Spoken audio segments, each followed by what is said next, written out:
አክብሮታዊ ሰላምታችን በያላችሁበት ድረስ የተወደዳችሁ የኢትዮ ፎረም ቤተሰቦች እነሆ የዕለቱን ዘገባዎቻችንን ከዚህ እንደሚከተለው ወደ እናንተ ማድረስ ጀመርን። አበይት ነጥቦቹን በቅድሚያም የብልጽግናውን አገዛዝ የሚያስወግድ ብቻ ሳይሆን ለሀገሪቱ ተስፋ የሆነ ሰራዊት እያሰለጠን ነው ሲሉ የፋኖ ኃይሎች ገለጹ። ጄኔራሎቹ ጠላቶች ጋደም አሉ እንጂ አላንቀላፉም ሲሉ ይናገራሉ። አገዛዙ አሁንም በአማራ ክልል የሚያደርሳቸው የአየር ጥቃቶች እንደቀጠሉ ናቸው። ዝርዝሩ ተዘጋጅቷል። ጠቅላይ ሚኒስትሩ ጠዋት አደጋ ላይ ነን፣ ከሰዓት ደግሞ መከናወን ሆኖልኛል ሲሉ የተናገሩበትን ውሎ አሳልፏል። አገዛዛቸውን የሚቃወም የተቃውሞ ቀጥታ ትዕይንተ ህዝብ ሲደረግ እሳቸው ደግሞ ፑሽአፕ ሲሰሩ በቀጥታ አስተላልፏል። ይህንንም እንመለከታለን። በኢራኑ ጦርነት ምክንያት የብልጽግናው ፕሬዝዳንት አብይ አህመድ ለቢን ዛይድ ሲሉ የፈጸሙት ትዕዛዝ የኢትዮጵያ አየር መንገድን ለቅጣት እንደዳረገው ታወቀ። የአየር መንገዱ ከመቀጣቱ በተጨማሪ ሰራተኞቹን አስወርዶ ባለስልጣናትና ባለሀብቶችን መጫኑም በኩባንያው ዘንድ መነጋገሪያ ሆኗል። ከምንጮች የተገኘው መረጃ ወደ እናንተ ይደርሳል። ኢራን ወደ ገሃነምነት ከመቀየሩ አስቀድሞ የ48 ሰዓታት ቀነ ገደብ ቀርቷታል ሲሉ ዶናልድ ትራምፕ እንደገና ዛቱ። የአሜሪካና እስራኤል ወረራ ከተባባሰ መላ ቀጠናው ነው ወደ ገሃነምነት የሚቀየረው ስትል ደግሞ ኢራን ምላሽ ሰጥታለች። የመካከለኛው ምስራቅ ጦርነት ሲቀጥል የተባበሩት አረብ ኤሚሬቶች በርካታ ሚሳኤሎችና ድሮኖች ተተኮሱብኝ በማለት አሳውቃለች። ሌላኛው መረጃችን ነው። የቡርኪና ፋሶ መሪ ኢብራሂም ትራኦሬ ንግግራቸው እያነጋገረ ነው። ዲሞክራሲን እርሶት ዲሞክራሲ ገዳይ ነው ብለዋልና። የተወደዳችሁ የኢትዮ ፎረም ቤተሰቦች አብራችሁን ስትቆዩ እነዚህን እና ሌሎችን መረጃዎችን ታደምጣላችሁ። ሰናይ ቆይታ ይሆንላችሁ። የብልጽግናን አገዛዝ የሚያስወግድ ብቻ ሳይሆን ለሀገሪቱ ተስፋ የሆነ ሰራዊት እያሰለጠን ነው ሲሉ የፋኖ ኃይሎች ገለጹ። ጄኔራሎቹ ጠላቶች ጋደም አሉ እንጂ አላንቀላፉም ሲሉ ይናገራሉ። አገዛዙ አሁንም በአማራ ክልል የሚያደርሳቸው የአየር ጥቃቶች እንደቀጠሉ ናቸው። ከሰሞኑ በክልሉ በበርካታ አካባቢዎች ብልጽግና ገዳይ ነው የሚል ሰልፍን ያስተናገደው አገዛዙ ባለስልጣናት በነበረው ያልተጠበቀ ተቃውሞም በተለይም በአብይ አህመድ ንግስና ዕለት በመሆኑ ጭምር መደናገጣቸውን እንደሚያውቁ የሚገልጹ አንድ የቤተ መንግስቱ ምንጭ የፋኖ ኃይሎች በክልሉ ያላቸውን ይዞታ በተመለከተም በአደባባይ የተጋለጥንበት ነው። በሀገር ውስጥ ሲሰራ ከሰነበተው ፕሮፓጋንዳም ይሁን በዓለም አቀፉ ማህበረሰብ አይንም አደገኛ ምስል ፈጥሯል የሚል አቋም መወሰዱንም አክሏል።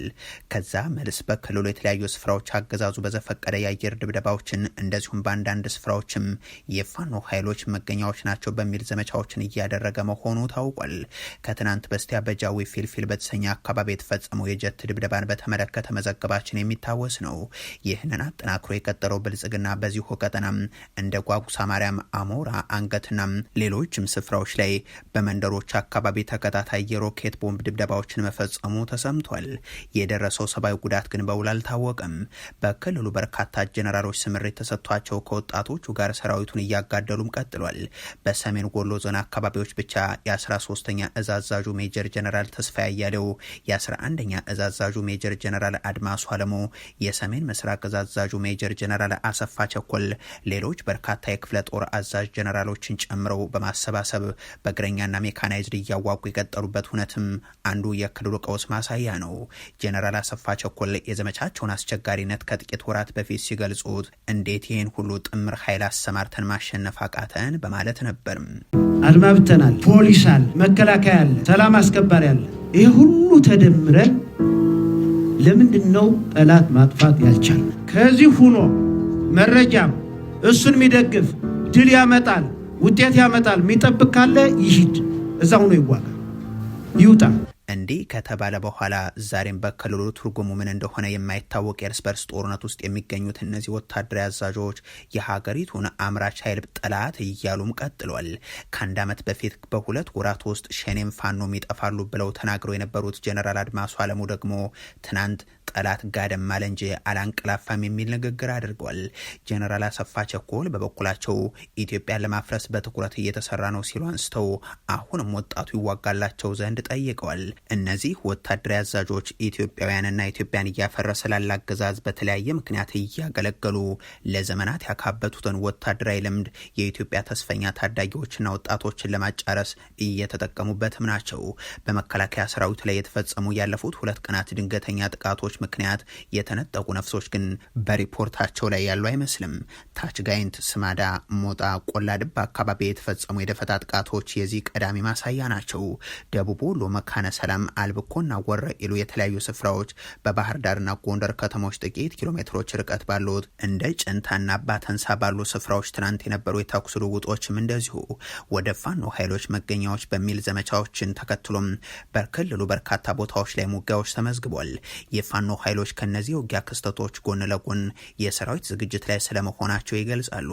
በክልሉም ይሁን በሀገሪቱ ምርጫ የሚከለክል አንዳች ሁኔታ የለም በሚባልበት በዚህ ወቅት የፋኖ ኃይሎች ለወራት የሚያሰለጥኗቸውን አባሎቻቸውን የሚያስመርቁት ግን በአደባባይ ነው። ይህ ከሰሞኑ ከተደረጉ በርካታ ስፍራዎች ላይ ከነበሩ ሰልፎች ባሻገር ነው። የፋኖ ኃይሎች ቃል አቀባይ አስረስ ማረም በአንድ በኩል እየማረክን በሌላ በኩል ኮማንዶ እያስመረቅን እንገኛለን ብለዋል።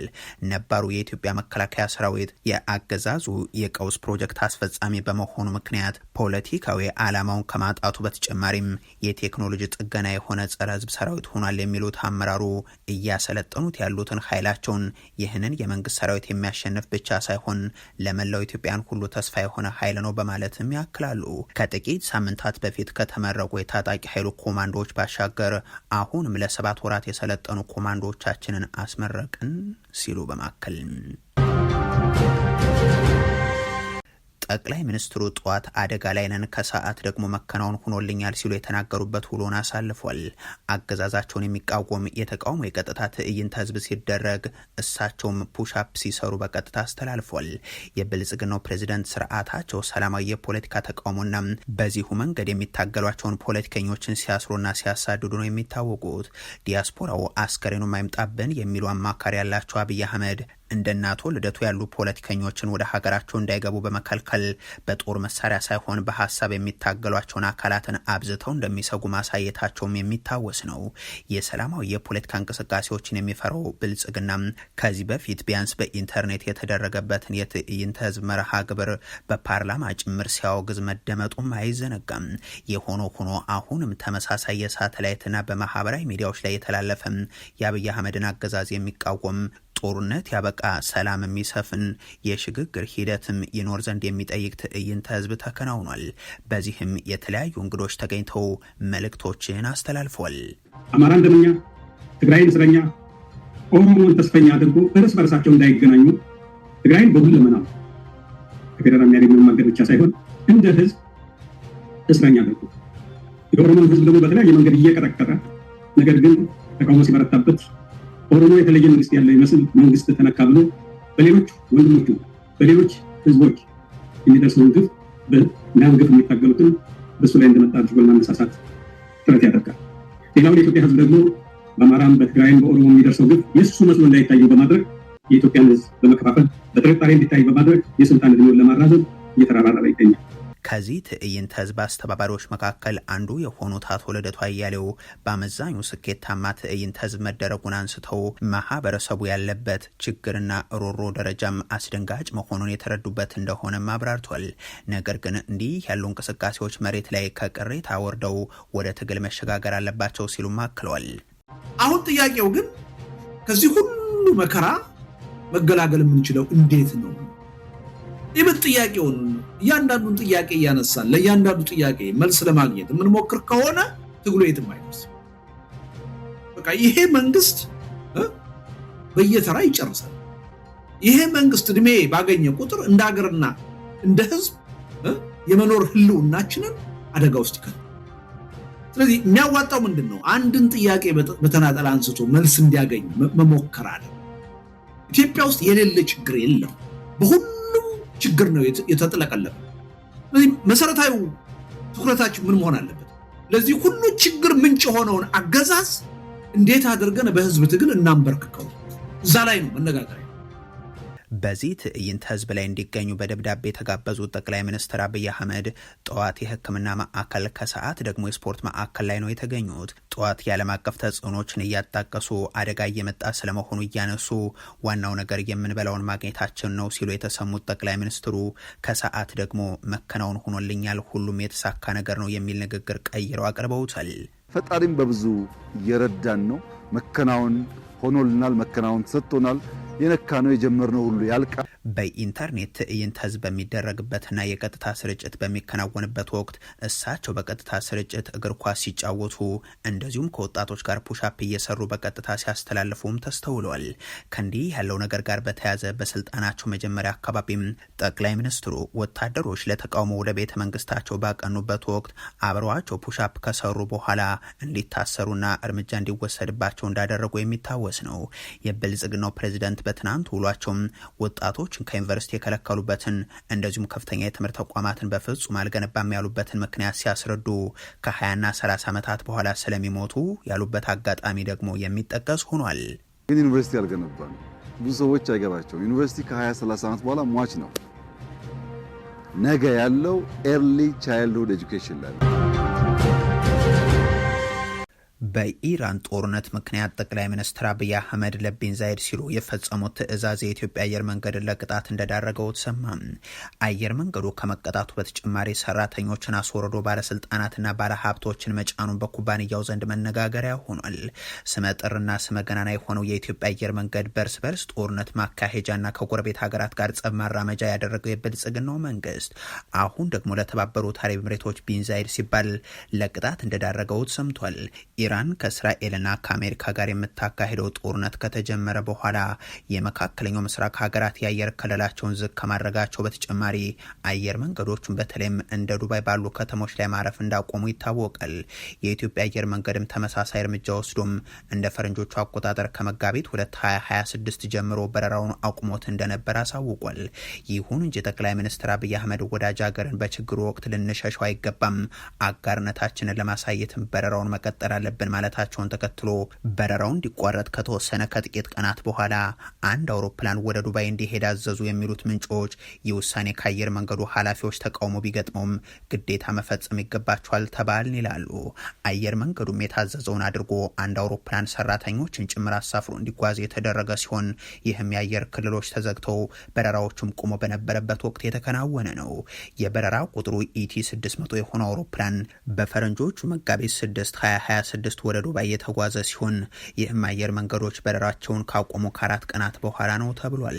ወደ ዱባይ የተጓዘው አውሮፕላንም እዛ ከደረሰ በኋላ ለረፍትና ለስራ ሄደው የነበሩ ባለስልጣናትና ባለሀብቶችን አሳፍሮ እንዲመለስ ሲደረግ የስታፍ ትኬት ኑሯቸው በዚሁ አውሮፕላን ተጉዞ የነበሩ ሰራተኞችም ለባለስልጣናቱና ባለሀብቶች ቦታቸውን እንዲለቁ መደረጋቸውን በዛውም በዱባይ እንዲቆዩ መገደዳቸውን ምንጮቹ አብራርተዋል። ዓለም አቀፍ የበረራ ሁኔታዎችን የሚከታተሉ እንደ ፍላይት አዌር ያሉ ድረገጾችም የበረራ መደረጉን በይፋ አረጋግጠውታል። ይህን ተሰውሮና ከበረራ ክልል ውጭ ወደ ዱባይ የተጓዘውን አውሮፕላን ታሪክ የሰማው የኢንሹራንስ ኩባንያም $48,000 ቅጣት እንደቀጣው ታውቋል። የኢትዮጵያ አየር መንገድ አቪዬሽን መድን ዋስትና ሰጪ ብሮከር የሆነውና መቀመጫውን ለንደን ያደረገው ዋይለስ ታወርስ ዋትሰንና ዋናው የመድን ስጪ ድርጅቱ ቹብ የኢትዮጵያ አየር መንገድን ለቅጣት የዳረጉ ኩባንያዎችም ሆኗል። በችግር ወቅት በረራ ማቋረጥ መሐመድ ቢን ዛይድን ማሳጣት ነው ያሉት ጠቅላይ ሚኒስትሩ አየር መንገዱን እንዲህ ላለ ቅጣት መዳረጋቸው በድርጅቱ ስምና ዝና ላይ አሉታዊ ተጽዕኖ ያሳድራል የሚሉት ምንጮቹ ከዛ በኋላም ወደ ሻርጃ የሚደረግ በረራ እንዲቆም የኢንሹራንስ ኩባንያዎች ጠይቀዋል ብሏል። ወዳጀን አልሸሽም ያሉት አብይ አህመድ ዓለም አቀፍ በረራዎች በቆሙ በ10ኛው ቀን የኢትዮጵያ አየር መንገድ ንብረት የሆነን አውሮፕላን ይዘው ኤምሬትስ፣ ዱባይና አቡዳቢ መጓዛቸው አይዘነጋም። ይሄኛው በረራ ምንም እንኳን የቪአይፒ በረራ ተብሎ የተመዘገበ ቢሆንም በኢትዮጵያ አየር መንገድ አርማ የተካሄደ በረራ በመሆኑ የኢንሹራንስ ኩባንያዎቹ በተከለከለ ዞን ውስጥ በረራ አድርገሃል በሚል ሌላ ቅጣት ሊጥሉባቸው እንደሚችልም ተጠቁሟል። እንዲህ ያለው ውዝግብ አየር መንገዱ ቀጣይ ከኢንሹራንስ ኩባንያዎች ጋር ስለሚኖረው ግንኙነት አሉታዊ አስተዋጽኦ እንደሚያሳድርም ምንጮቹ ስጋታቸውን አስቀምጧል። የኢትዮጵያ አየር መንገድን ለወንጀል መፈጸሚያነት የሚጠቀሙት የብልጽግናው ፕሬዚደንት ከኢሳያስ አፈወርቂ ጋር ወዳጅ በነበሩ ጊዜም ወታደርና ጦር መሳሪያ እያመላለሱበት እንደነበረም እነ ሲኤንኤንን ጨምሮ መዘገባቸው ይታወሳል። አሁን ደግሞ ለላኪያቸውና እሳቸው ወንድም ወንድሜ ለሚሏቸው መሐመድ ቢን ዛይድ ሲባል በዘመናት ጉዞ ውስጥ መልካም ስም ገንብቶ የዘለቀውን አየር መንገድ ክብሩን በሚነካ ተግባር ላይ አሰማርተውት ለቅጣትም ዳርገውታል ተብሏል። የአፍሪካን ቢዝነስ ኢንሳይደር እንደጻፈው ደግሞ በኢራን አሜሪካ እስራኤል ጦርነት ምክንያት የኢትዮጵያ አየር መንገድ በመጀመሪያው የጦርነቱ ሳምንት ብቻ 137 ሚሊዮን ዶላር ማግኘት የሚገባውን ገንዘብ አጥቷል። በሳምንት ከ100 በላይ በረራዎችን ወደ መካከለኛው ምስራቅ የሚያደርገው አየር መንገዱ ወደ ዱባይ በቀን 4 በረራዎችን ሲያካሄድ ነበር። ቴልአቪቭ፣ ቤይሩት፣ ዶሃ፣ ኦማን፣ ባህሬን፣ ዳማም፣ ኩዌት እና በኤምሬት 3 ከተሞች በረራን ያደርግ የነበረው አየር መንገዱ ዓለም አቀፍ ክልከላ ከተደረገ የጦርነቱ የመጀመሪያ ሳምንት በኋላ በየሳምንቱ 137 ሚሊዮን ዶላር ሲያጣ ከቆየም በኋላ በአብይ አህመድ ትዕዛዝ ባደገኛ ቀጠና በመብረሩ 48,000 ዶላር የኢንሹራንስ ድርጅቱ ቀጥቶታል። ኢራን ወደ ገሃነምነት ከመቀየሩ አስቀድሞ የ48 ሰዓታት ቀነ ገደብ ሰጥቻለሁ ሲሉ ዶናልድ ትራምፕ እንደገና ዝተዋል። የአሜሪካና እስራኤል ወረራ ከተባባሰ መላ ቀጠናውን ወደ ገሃነምነት ቀይሯለሁ ስትል ደግሞ ኢራን ምላሽ ሰጥታለች። የመካከለኛው ምስራቅ ጦርነት ሲቀጥል የተባበሩት አረብ ኤሚሬቶች በርካታ ሚሳኤሎችና ድሮኖች ተተኮሱብኝ በማለት ስታሳወቅ፣ በኩዌትም የነዳጅ ተቋሙ ላይ እሳት መነሳቱ ታውቋል። በዚህ ጦርነት ከሰሞኑ ተመቶ የወደቀው የአሜሪካ F-50 የጦር ጀት አብራሪዎች መካከል ጠፍቶ የነበረው ሁለተኛው ግለሰብም ተገኝቷል ያለችው አሜሪካ ፕሬዝዳንትም በማስጠንቀቂያዎቻቸው ቀጥሏል። ዶናልድ ትራምፕ አሁን ደግሞ ሲኦል ላያቸው ላይ ሳይዘንብ ኢራናውያን የ48 ሰዓት ቀነ ገደብ ሰጥቻቸዋለሁ ሲሉም ጽፏል። ፕሬዝዳንቱ በማህበራዊ ሚዲያ ገጻቸው ባስተላለፉት መልእክት ቀደም ሲል ለኢራን የሰጡት የ10 ቀናት የጊዜ ገደብ እያበቃ ስለመሆኑ አስታውሰው አሁን የቀራቸው 48 ሰዓታት ብቻ ነው ሲሉም ገልጸዋል። ለኢራን ስምምነት እንድታደርግ ወይንም የሆርሙዝ የባህር ወሽመጥን እንድትከፍት የ10 ቀን ጊዜ ሰጥቻት የነበረውን ታስታውሳላችሁ። አሁን ጊዜው እያለቀ ነው። በእነሱ ላይ ገሃነም ከመውረዱ በፊት 48 ሰዓታት ብቻ ቀርተዋል በማለት ፕሬዝደንቱ ኢራን የባህር ወሽመጡን ካልከፈተች ኃይለኛ እርምጃ እንደሚወስዱ ደጋግመው መዛታቸው የሚታወቅ ነው። ፕሬዝደንቱ አክለውን በድጋሚ በኢራን ዋና ከተማ ቴሄራን በተፈጸመ ከባድ ጥቃት በርካታ የኢራን ወታደራዊ መሪዎች መገደላቸውን ገልጸው በማህበራዊ ትስስር ገጻቸው ላይ የጥቃቶችን ቪዲዮ በማጋራት አዲስ መልእክትን ሲያስተላልፉም ኢራንን በደካማና ጥበብ በጎደለው መንገድ ሲመሩ የነበሩ በርካታ የጦር መሪዎቿ በቴሄራን በተፈጸመው በዚህ ከባድ ጥቃት ከሌሎች በርካታ ነገሮች ጋር ተደምስሰዋል ይላሉ። ይሁን እንጂ ፕሬዝደንቱ ጥቃቱ መቼና እንዴት እንደተፈጸመ በዝርዝር አላስቀመጡም። የሆኖ ሆኖ ኢራን በድጋሚ ለዶናልድ ትራምፕ ወደ ሲኦልነት እንቀይራቸዋለን ቀነ ገደባቸውና ዛቻቸው ምላሽ ሰጥታለች። የአሜሪካ ጥቃት የሚባባስ ከሆነና ዛቻውም የሚተገበር ከሆነ እኛም መላ ቀጠናውን ወደ ሲኦልነት እንቀይረዋለን ስለማለቷ አልጀዚራ አንድም ባለስልጣን ዋቢ አድርጎ ዘግቧል። አሁንም ወደ መካከለኛው ምስራቅ ሀገራት የምትፈጽመው ጥቃትም እንደቀጠለ ነው። በኩዌት የነዳጅ ተቋሙ በእሳት መያያዙ ተነግሯል። የተባበሩት አረብ ኤሚሬቶች በርካታ ሚሳኤሎችና ድሮኖች እንደተኮሱባት ነገር ግን እየተከላከለች እንደሆነ አሳውቃለች። ወደ እስራኤል የሚተኮሱ የኢራን ሚሳኤሎችን መቆሚያ አላገኙም። ኢራን አሁንም ድረስ እስራኤልን ሊመቱ የሚችሉ ከ1000 የሚልቁ ባሊስቲክ ሚሳኤሎች እንዳሏት ይገመታል ሲሉ የገለጹት ደግሞ የሀገሪቱ የደህንነት ባለስልጣን ናቸው። በአየር ኃይሉ የደህንነት ክፍል የኢራን ሚሳኤልና ድሮን ጥናት ቡድን መሪ የሆኑት ሌትናንት ኮሎኔል ቴት እንደተናገሩት በጦርነቱ መጀመሪያ አካባቢ ኢራን 2500 የሚደርሱ ሚሳኤሎች እንደነበሯት ቢገመትም እስካሁን ከ500 በላይ የሚሆኑት ወደ እስራኤል ተተኩሰዋል። ከዚህም ባሻገር በመቶዎች የሚቆጠሩ በአሜሪካና በእስራኤል ጥቃቶች ምክንያት ስለመውደማቸውናም ሌሎች ደግሞ ወደ መካከለኛው ምስራቅ ሀገራት በተለያየ መልኩ ስለመተኮሳቸውም አንስተዋል። አሜሪካና እስራኤል ወደ ኢራን የሚያደርሱ ጥቃትም እንደቀጠለ ይገኛል። የቡርኪና ፋሶ መሪ ኢብራሂም ትራኦሬ ንግግር እያነጋገረ ነው። ዲሞክራሲን እርሱት፣ ዲሞክራሲ ገዳይ ነው ብለዋልና የቡርኪና ፋሶ ወታደራዊ መሪ ኢብራሂም ትራኦሬም የሀገሪቱ ሕዝብ ስለ ዲሞክራሲ መርሳት እንዳለበትና ዲሞክራሲያዊ ስርዓቱም ገዳይና ደም አፋሳሽ ስለመሆኑ በሀገሪቱ የመንግስት ቴሌቪዥን ላይ ወጥተው ቃለ ምልልስ ሰጥተዋል። ከ3 ዓመታት በፊት በወታደራዊ መፈንቅለ መንግስት ስልጣን የያዙት የ38 ዓመቱ ትራኦሬ አብዛኞቹ አፍሪካውያን የዲሞክራሲ ስርዓትን አይፈልጉ አይፈልጉም ይላሉ። ትራኦሬ ከ2 ዓመታት በፊት ዲሞክራሲያዊ ምርጫን ለማካሄድ ቃል ገብተው የነበረ ቢሆንም የጊዜ ገደቡ ከመድረሱ 2 ወራት አስቀድመው ግን ወታደራዊ ጁንታው የስልጣን ዘመኑ ለተጨማሪ 5 ዓመታት ተራዝሟል አሉ። ባለፈው ጥር ወር ላይ መንግስታቸው ሀገርን የመገንባት እቅድ አካል ነው በማለት ሁሉንም የፖለቲካ ፓርቲዎችንም አግዷል። ትራኦሬ በሰጡት ቃለ ምልልስ ምዕራባውያን በዓለም ላይ ዲሞክራሲን ለማስፈን የሚያደርጉትን ሙከራ ነቅፏል። ዲሞክራሲ ሰዎችን ይገድላል በማለት ህዝቡ ስለ ዲሞክራሲ የተባለ ጉዳይ ፈጽሞ ሊረሳው ይገባል በማለትም ተናግሯል። ምዕራባውያን ዲሞክራሲን ለማስፈር በሞከሩባቸው ሀገራት ሁሉ ውጤቱ ደም መፋሰስ ብቻ ነው በማለት ለዚህም እንዳብነት የሚጠቅሱት ደግሞ ሊቢያን ነው።